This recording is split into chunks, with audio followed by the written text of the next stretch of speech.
South Andaman పరిసర ప్రాంతాల్లో తీవ్ర అల్పపీడనం మరింత బలపడింది, వాయుగుండంగా మారింది. రేపు పశ్చిమ వాయువ్య దిశగా కదులుతూ తీవ్ర వాయుగుండంగాను ఎల్లుండి సైక్లోన్గా మారే అవకాశం ఉంది. రాష్ట్రంలో గాలి దిశ మారి తూర్పు నుంచి వీస్తుండటంతో చలి తీవ్రత తగ్గింది. జిల్లాల్లో టెంపరేచర్స్ సాధారణంగా నమోదవుతున్నాయి. రానున్న 5 రోజులు రాష్ట్రంలో పొడి వాతావరణం ఉంటుందంటున్న వాతావరణ శాఖ అధికారి శ్రీనివాస్తో కల్పన ఫేస్ టు ఫేస్.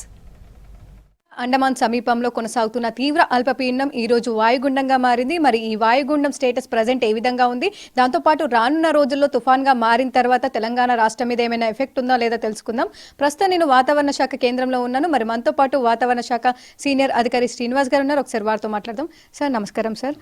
సార్ ముఖ్యంగా చూసుకున్నట్టయితే మొన్నటి వరకు కూడా అల్పపీడనంగా కొనసాగింది, బలపడి తీవ్ర అల్పపీడనంగా కూడా మారింది, ఇప్పుడు మరింత బలపడి వాయుగుండంగా మారింది. సో ఈ వాయుగుండం ప్రజెంట్ స్టేటస్ ఏ విధంగా ఉంది, దాంతోపాటు రానున్న రోజుల్లో ఏ విధంగా ఉండే అవకాశం ఉంది సార్? మనకి 22వ తారీఖున ఈ ప్రాంతంలో, ఈ మలక్కా స్ట్రేట్ ప్రాంతంలో అల్పపీడన ప్రాంతం ఏర్పడింది. తర్వాత 24వ తారీఖు నాటికి అదేమో తీవ్ర అల్పపీడనంగా మారింది. ఈ రోజు ఉదయానికి అది వాయుగుండంగా కూడా మారింది. అయితే ఇది ఈ ఇంటెన్సిఫై అయినప్పటికీ దీనికి ఫర్దర్ మూమెంట్ ముందుకు వెళ్ళే కదలిక అన్నది చాలా తక్కువగా ఉంది, చాలా స్లోగా ఉంది సిస్టము. సో దీనికి కారణం ఏంటంటే ఈ శీతాకాలంలో వచ్చే సిస్టమ్స్ ముఖ్యంగా సముద్రపు జలాల్లో ఉన్నటువంటి టెంపరేచరు అప్ టు 50 మీటర్ల లోతు వరకు ఉన్న టెంపరేచరు 26 డిగ్రీలు పైగా ఉండి ఇతర పరిస్థితులన్నీ అనుకూలం ఉన్నప్పుడే అవి ముందుకు సాగుతాయి. ప్రస్తుతం ఏంటంటే ఈ లోవర్ లాటిట్యూడ్స్లో కిందనున్న అక్షాంశాల ప్రాంతంలో దానికి అనుకూల వాతావరణం ఉన్నప్పటికీ పైకి మూవ్ అవ్వడానికి పెద్దగా అనుకూల పరిస్థితులు ఇంకా పూర్తిగా రాలేదు. అందువల్ల గత 4 రోజుల నుంచి ఇంచుమించు అదే ప్రాంతంలో కొనసాగుతోంది. అయితే ఇది మరికొంచెం ముందుకు జరిగి మనకి ఈ ఆగ్నేయ బంగాళాఖాతంలోకి ప్రవేశిస్తే కానీ కరెక్ట్గా ఇది మనకి తూర్పు తీరాన్ని ఎక్కడ దాటుతుంది అన్న దాని మీద స్పష్టత రావడం కష్టము. సో దానికి మరికొంత సమయం పట్టేటట్టుగా మనకు ప్రస్తుతం కనిపిస్తుంది. సో రేపటికి ఇది కొంచెం మరి ముందుకు జరిగి ఆగ్నేయ బంగాళాఖాతంలోకి వచ్చినట్టయితే అప్పుడు మనం ఇది తూర్పు తీరాన్ని మనకి ఏ రాష్ట్రం దగ్గర దాటుతుంది అన్న దాని మీద స్పష్టత వస్తుంది. అయితే ప్రస్తుతం కొన్ని మోడల్స్ సూచిస్తున్న దాని ప్రకారం ఇది తీరానికి చాలా దూరంగా ఉండి ఇటు మన బంగ్లాదేశ్ వైపు మూవ్ అయ్యేటట్టుగా ప్రస్తుతం కొన్ని మోడల్స్ సూచిస్తున్నాయి. ఆ రకంగా మూవ్ అయినట్టయితే తెలంగాణ మీద కానీ ఆంధ్రప్రదేశ్ మీద కానీ పెద్ద దీనికి ప్రభావం ఉండదు.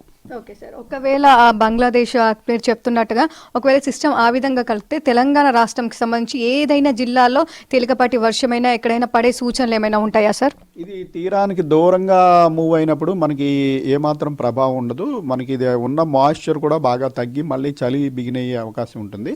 అటు కాకుండా ఇప్పుడు మనకి ఇటు నైరుతి బంగాళాఖాతంలో ఈ శ్రీలంక దక్షిణ తమిళనాడు ప్రాంతంలో ఒక అల్పపీడనం ఉంది. ఈ అల్పపీడనం కూడా రాగల 2-3 రోజుల్లో కొంచెం బలపడి ఇటు మనకి ఉత్తర దిశగా పైకి వచ్చే అవకాశం ఉంది. సో దీని గురించి కూడా ప్రస్తుతం ఇంకా పూర్తి క్లారిటీ రాలేదు. ఈ సిస్టమ్ కూడా మనకి ఏమన్నా బలపడి పైకి వచ్చినట్టయితే మనకి దక్షిణ ఆంధ్రప్రదేశ్ తీరం ఆ ప్రాంతానికి చేరుకున్నట్టయితే మనకి ఈ రోజు నుంచి 5-6-7 రోజుల్లో కొద్దిపాటి వర్షపాతం ఉండే సూచన ఉంది.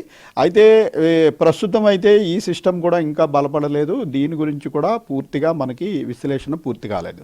సో ఈ 2 సిస్టమ్ల గురించి మనకి పూర్తి స్పష్టత రావడానికి మరికొంత ఇంకొక 1-2 రోజులు పట్టే అవకాశం ఉంది.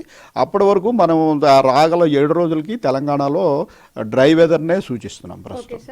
ప్రస్తుతం చూసుకున్నట్టయితే చలికి సంబంధించి కూడా కాస్త టెంపరేచర్స్ రైజ్ అయినట్టుగా కనిపిస్తూ ఉన్నాయి.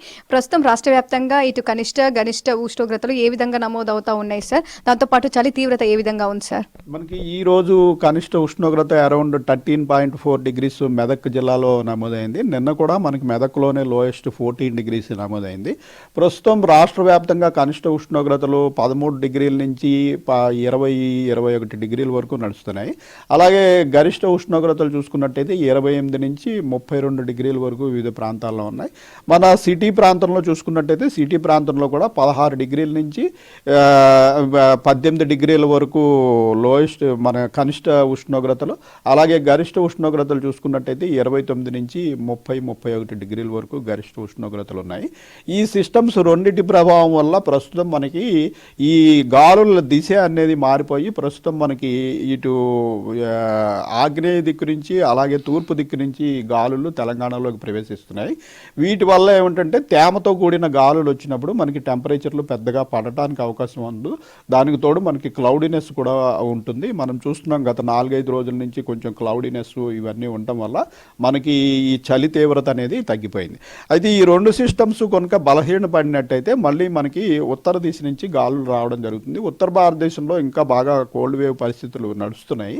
సో ఈ ఒక 5-6 రోజుల తర్వాత ఈ సిస్టమ్స్ రెండు పూర్తిగా బలహీన పడిపోయిన తర్వాత మళ్ళీ మనకి ఉత్తర దిశ నుంచి గాలులు స్టార్ట్ అయ్యి గ్రాడ్యువల్గా మళ్ళీ మినిమం టెంపరేచర్స్ పడే పరిస్థితి మనకి డిసెంబర్ 1st వీక్ నుంచి ఉండొచ్చు అని భావిస్తాం. బంగాళాఖాతంలో ఇటు అండమాన్ మలక్కా ప్రాంతంలో కొనసాగుతున్న తీవ్ర అల్పపీడనం అయితే వాయుగుండంగా మారింది. వాయుగుండంగా మారినప్పటికీ కూడా మనకు స్టేటస్ సేమ్ అక్కడే కొనసాగుతూ ఉండడం వల్ల కూడా ఇక రానున్న రోజుల్లో దాని స్టేటస్ ఏ విధంగా ఉంటుంది, దానివల్ల వర్షాలు ఉండే అవకాశం ఉందా లేదా అని చెప్పేసి రానున్న రోజుల్లో తెలిసే అవకాశం ఉందని చెప్తా ఉన్నారు. అదే విధంగా నైరుతి బంగాళాఖాతం శ్రీలంక ప్రాంతంలో కూడా మరొక అల్పపీడన ప్రాంతం కొనసాగుతుంది. ఈ అల్పపీడన ప్రాంతం కూడా రానున్న రోజుల్లో మరింత బలపడే అవకాశం ఉందని చెప్పేసి తూర్పు తీరంలో ఎక్కడో ఒక దగ్గర తీరం దాటే అవకాశం ఉండడంతో దానివల్ల కూడా తెలంగాణ రాష్ట్రం మీద కూడా అడపదడప వర్షాలు ఉండొచ్చేమో అని చెప్పేసి కూడా చెప్తూ ఉన్నారు. ఇక రానున్న రోజుల్లో ఈ వాయుగుండం అదే విధంగా ప్రస్తుతం కొనసాగుతున్న ఈ అల్పపీడనము ఏ విధంగా తెలంగాణ రాష్ట్రం మీద ఎఫెక్ట్ ఉండే అవకాశం ఉందో లేదో తెలిసే అవకాశం ఉందని చెప్పుకోవచ్చు.